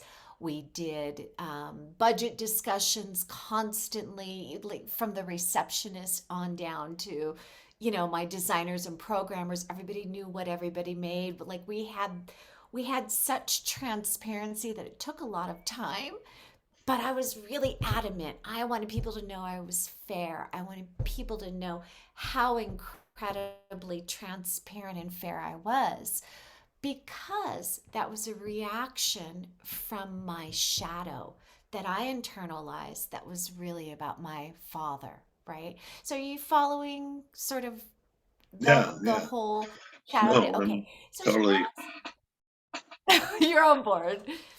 So, shadows are usually the things that we internalize about ourselves that we disown, we keep in the dark. And I know I already said that, but I'm going to repeat it because we as humans wrap these qualities with shame. And shame is a powerful emotion that can drive our behavior, especially if we don't want to be found out, right? So, understanding and recognizing the shadows that we have, and there are other ways of defining and looking at our shadows, and it's a very sort of complicated, you know, internal psychological process. But this exercise was meant to introduce you to start thinking about sort of the foundational shadows that you acquired through your own upbringing and how the awareness of those shadows, if you are triggered, it probably is attached to a shadow belief that you have about yourself. And when that happens, we can do one of two things. We could do one of many things, actually. We could play out the pattern just as it is in a very unconscious way. And we go into immediate reaction, and that's playing the programming. And you're probably noticing your son playing his programming, right? We could just continue to play that programming, and that is react or reaction. Or we can disrupt the pattern which is inside of us, which takes commitment to understanding that it's there, first of all, pulling it apart, looking at it, recognizing that it's not your parents that did this to you. It is the gift that they gave you so you can understand you greater, and choosing to recognize and respond. And that takes a lot of work, right? It does take work and it's inconvenient, right? Totally inconvenient. But if we are reacting to maybe the injustice of maybe your son's behavior towards his sister, and that really riles you up, there's something in there that needs to be resolved, or that a need that wasn't met inside of you that is causing that immediate trigger or response. Because look, Sarah could be a shyster. She's not, but like, she's not, but like, she could be. And the fact that I get triggered by somebody else's behavior is because it's active inside of me. Sarah's not a shyster, and I will say that over and over.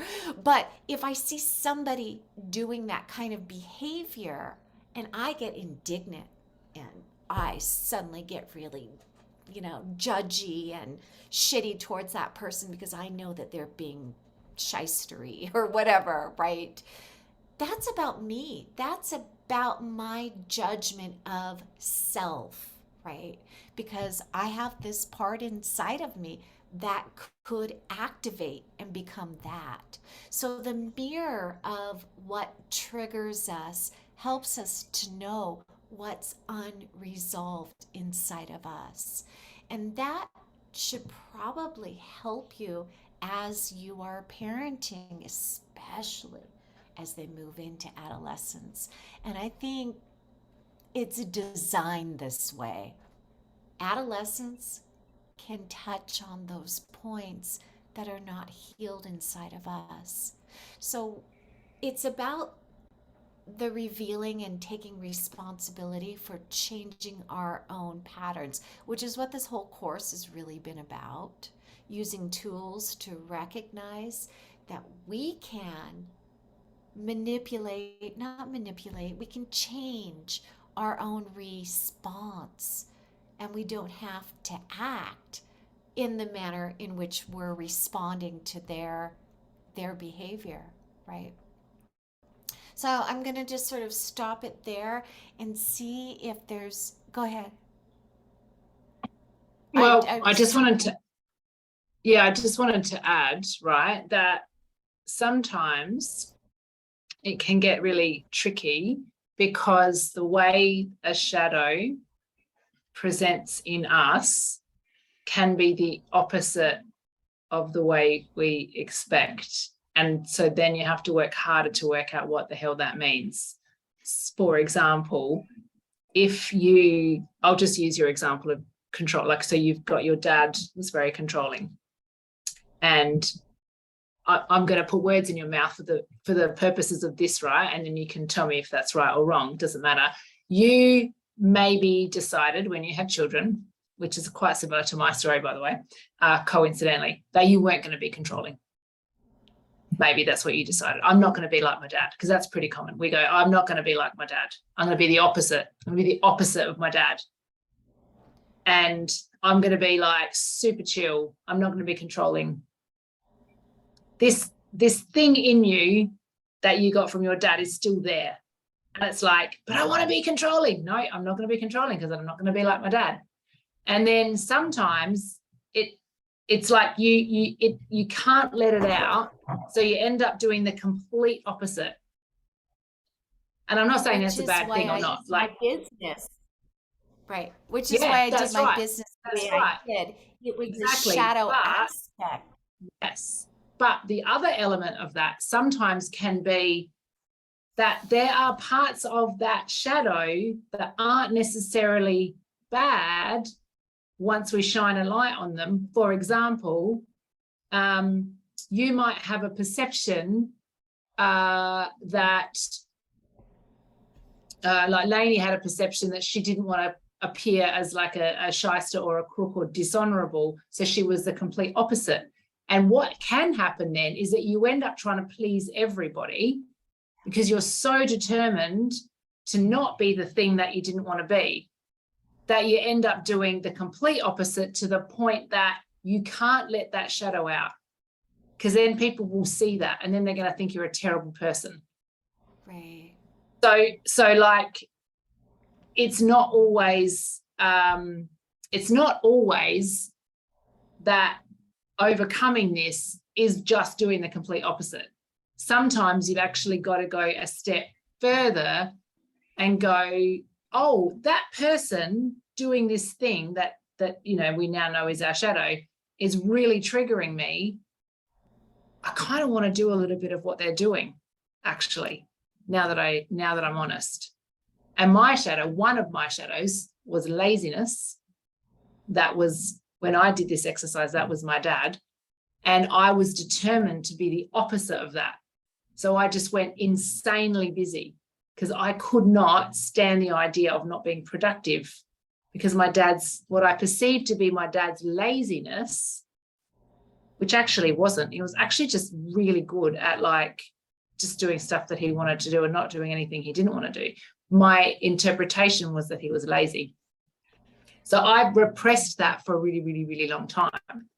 So it wasn't enough, in my instance, it wasn't enough for me to just go, oh, I'm just going to do the opposite.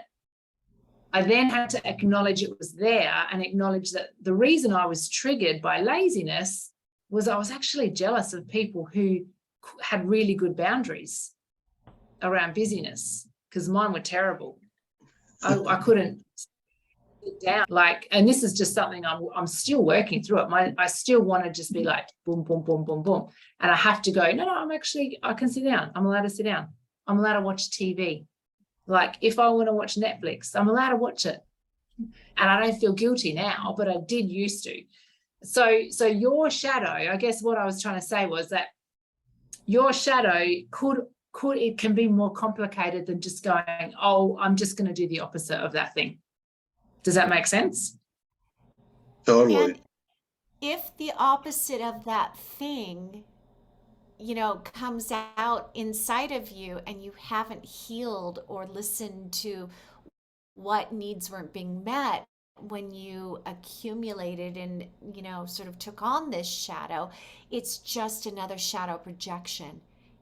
It's a positive shadow projection. I mean, shadow work is quite complicated, I know, and your head will spin and it'll take years to sort of dig through this stuff, but it's okay. This introduction to shadow work and recognizing that shame is the thing that holds it in place, the only way that you can actually heal these shadows is by shining light on them.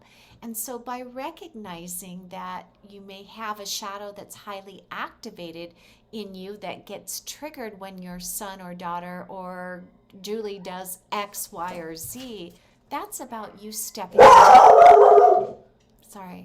into the ownership of this is my work. And part of doing shadow work and again bringing it into the light is sharing in the spaces that are vulnerable with those that you are in relationship with, that this is your work. I get triggered when you do this. It's not because when you do this is bad. It's because I am triggered and I've got an unresolved issue. And that feels really different when you communicate with those that you're in relationship with, instead of saying, don't do that, I hate that. Yeah.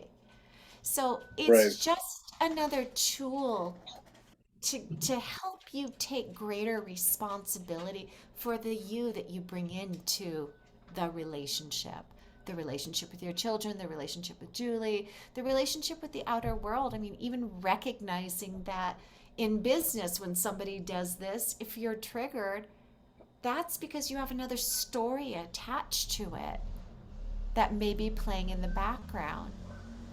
And that's your work. Because now I could see people doing dishonest things and I just see them doing dishonest things. I'm not having an emotional response anymore because I've really healed that. I've really come to love my father for the great things that he is and love the young me that felt offended by that because I wasn't being seen, right?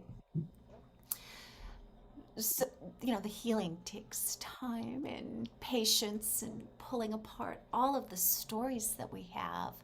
But when we're parenting, we don't always have that convenience in the moment. But again, taking the time to look at this stuff, is any of this, the shadow work, is it giving you some insight to the way that you're perceiving some of the family dynamics? Does it help you? No, it totally resonates. Like you said, pick one. And so I picked that my father was really controlling. And then Sarah, you said, oh, you can do the opposite. And that can like be nuanced and have like complications. And for me, my father was really controlling. And in many ways a complete asshole. And he had no idea. And so what you were saying, Lainey, is like, you have that in you because, you inherited. Yeah. And so I have long had that, like, oh, he was a complete asshole and he was oblivious to that fact. And so I know that I'm capable of that. I have no desire to go down that road. And so it gets confusing fast, because if people say, oh, you're trying to control me, or oh, you're being an asshole, I have to go, oh, I could be, because my dad was completely oblivious to it. Now I have to spend 5 minutes doing a self-examination to figure out if this guy's, the guy that's accusing me of being an asshole is actually being accurate, or if he's just trying to manipulate me. And I've wasted a lot of 5 minutes periods Yeah, doing that. It's like, wait a minute, are you accurate? And yeah. so Well, before we sign off, the reason why I asked you to pick one is I want you to draw something like this.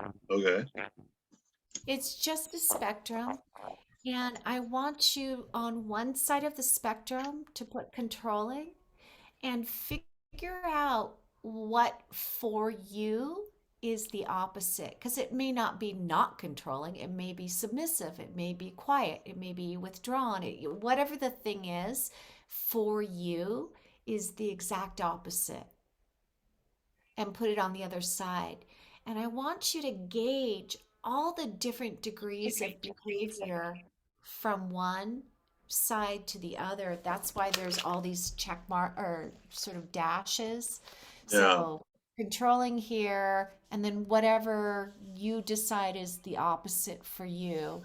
And go ahead and map out the spectrum of this shadow so you have a greater awareness.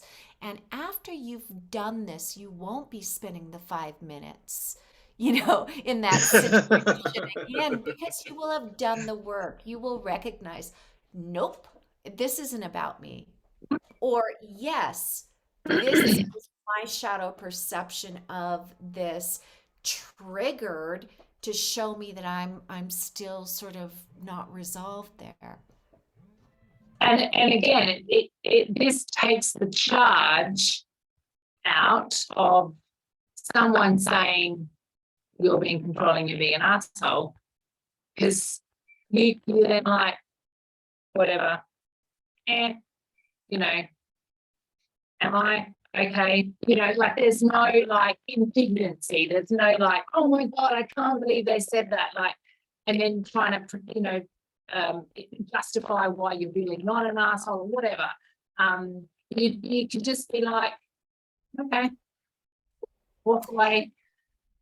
Which and with your kids too means that if the person who's calling you an asshole is one of your kids, you can go, okay. And yeah, that doesn't mean, by the way, that you're not. Maybe you were being an asshole in that moment. I don't know. Maybe you were being controlling. But if there's no charge, then you're not going to be in react mode. So you're not going to go right. to that place where actually maybe you are being controlling by trying to pull someone's chain, which is just another form of control, like blaming your son, doing the thing, trying to make him admit that he's done it when he's really not going to admit it. He did it. He's going to admit it, damn it. Like, that's just another form of control. If you don't have the shame. You're laughing. It gets meta quickly, right? Because I mean, I It do that. really People, does. if I, people say you're an asshole, and I say no, I'm not. They say yes, you are. I don't go back and forth. I just say okay, and then people say, oh, you're manipulating me now, and I'm like, okay. Just like, Who are these people? Yeah. Business people? yeah, I mean, people at work, or or people at home. Mm. I mean, Sam always wants to be like, he'll do something, and like he'll say, "It's not my fault," and I'll be like, Yes, it is. It's absolutely your fault. You did it. And then he'll say, how is that my fault? And I'll be like, how is it not? And he'll say, because it's not. And I'll just be like, okay. I'm not going down that road. I'm not spinning so that that wheel. that might be confusing for him. So the controlling aspect is obvious, you're controlling, but the okay, throwing your hands up, that's also not, that's on the controlling spectrum, but Yeah. it's not controlling, right? So, Well, it's okay, passive aggressive. so It's passive aggressive, which is There you go. Because I mean, okay, I people at work used to always say, you're being passive aggressive. And I just be like, okay. I mean, it's better than aggressive, is it? which is what you're doing. So the thing about like recognizing that, there was this thing about your dad that you 100% don't want to be, but I suspect it's just kind of sneaking out, like leaking out in these ways that you've not maybe been willing to recognize. If you can go, oh, yeah, okay, that was the thing my dad did. I don't like that. I don't want to be like that. So I push this down and I'm going to say I'm not controlling. Actually, there's elements of your behavior towards your son that are. This can allow you to go, oh, okay, I can actually see how I've got these elements in me that are like this thing that I said I never wanted to be. And you can just be open about that, which means there's no shame, because when you're open about it, you shine the light on it, no shame can exist. So you don't have to keep pretending that you're not controlling anymore. I'm not saying by the way that you're controlling, but like just playing along with the example. That I would suggest to you that some of the reactions that you have to your son are actually that you are being controlling, but you're being so sneaky about it, you don't want to be controlling, and you've actually kidded yourself that you're not controlling. Yeah. And if you can and also it just drives me crazy when he's sneaky about how he's being controlling. But it's not about him, it's about you.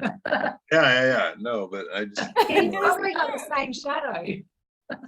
that's what I say. It gets meta really quickly because it's like, wait, but you're not. it does. But you're being controlling by pretending you're not being controlling, and I'm just like, I don't know what you're talking about anymore.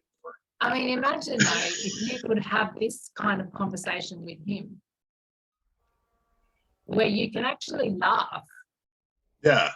About this stuff. And the charge gets it dissipates. Yeah. Because we know when we're charged or indignant over a thing or triggered, we still have healing to do. Yeah, no, it used to just trigger the hell out of me when people would say, you're being an asshole. I'd be like, no, I'm not. Yeah, right? And then over time, I was at that job for 19 years, and toward the end, people would be like, you're being passive aggressive. And I'd just be like, what else you got? That's just stupid. Passive aggressive. You went down. All that means is you don't like what I. But you went down 1 degree on the sort of spectrum. So if you think that's 1 degree, it took me like 19 years to get there. Come on, there's got to be more degrees. But now you're aware of the tool. You can heal this. It's and like also putting attention to it. It's shining light in the spaces that we keep hidden. And honestly, I really think this could be a source of a lot of fun with you and your son, which can totally shift up the dynamic. Because another thing that we've not really talked about yet, but it's important, particularly with teenagers, is letting our kids know that they can call us out. So like if you have this conversation with him and you're like, do you know what, I can kind of see that I've been a little bit of a dickhead. I feel like maybe the way I react when you do the stuff that you do is maybe a bit Maybe you wouldn't even say passive aggressive. I don't know. Maybe you just inject a bit of humor. Say to him, hey, when I do that, can you tell me? Because I don't want to do that anymore. And he'd probably quite enjoy that, I imagine. That was an invitation that I gave to my son as I was healing the controlling stuff of my mother. And I said to him, here's what I'm working on. All you have to say to me are these words: you are acting like your mother. And that would not make me mad, it would pull me out of this pattern, this unconscious pattern. And that would cause me enough sort of disruption that I would then choose to respond and correct. So I was being really, really self aware, and I gave him this great gift, right? And he never used it as a weapon, Mm. but it was powerful. You know, I know you're thinking, Okay. God, do I Really? give this gift to my son?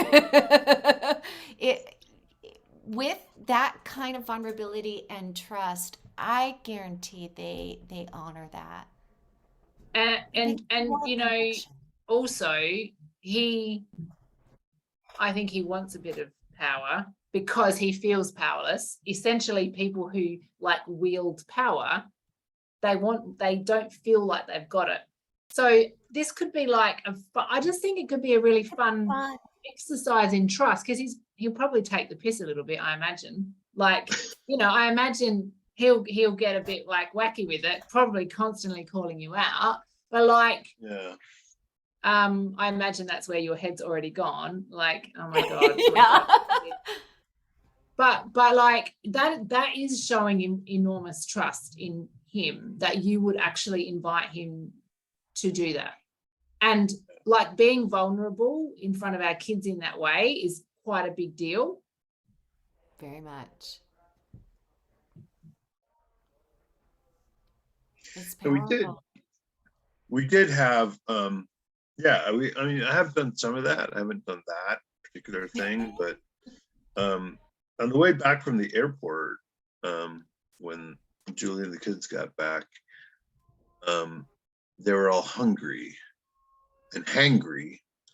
And they couldn't agree on, you know, we're like, oh, well, let's go get some noodles. And Sam was like, no, I want Chipotle. And Amy's like, no, I want noodles.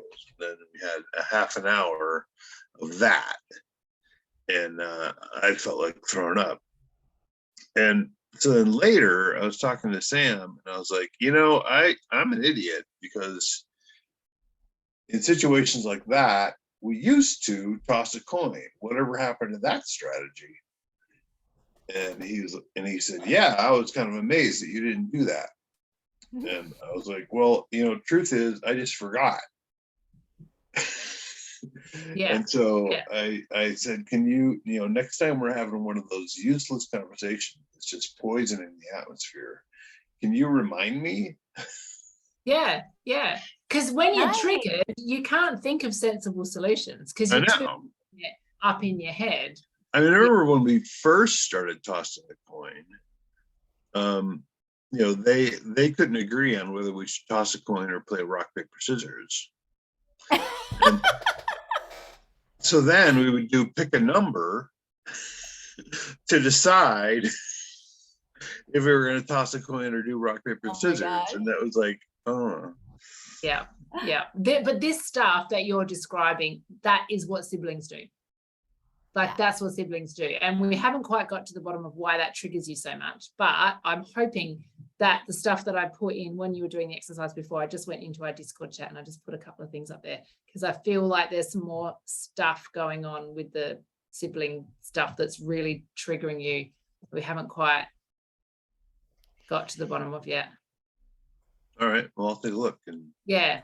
give it some thought. So we've gone over almost like a half hour, so I'm going to gracefully step out. But please, I mean, this was like one-on-one with you today. Was this okay? Did this give you some source to, think about at least? Yeah, that's good. That's good. Okay. Gave me a lot to think about. Thank you. Oh, good, good, good. My pleasure. All right. Excellent. Thank you. No And I worries. Yeah, hope pop into the chat in the week, Ross, if you want to workshop any of that stuff. I'll be All right, checking. I'll take a look at what you dropped. Yeah, cool. And All right. also, those that are watching this in recording, if you want to this week put anything into the chat so we can discuss the shadows with you, please, you have the invitation to do so this week. Yeah. Yeah. Okay, Excellent. great. Thank Thank you. you. Bye. Thank you. Bye.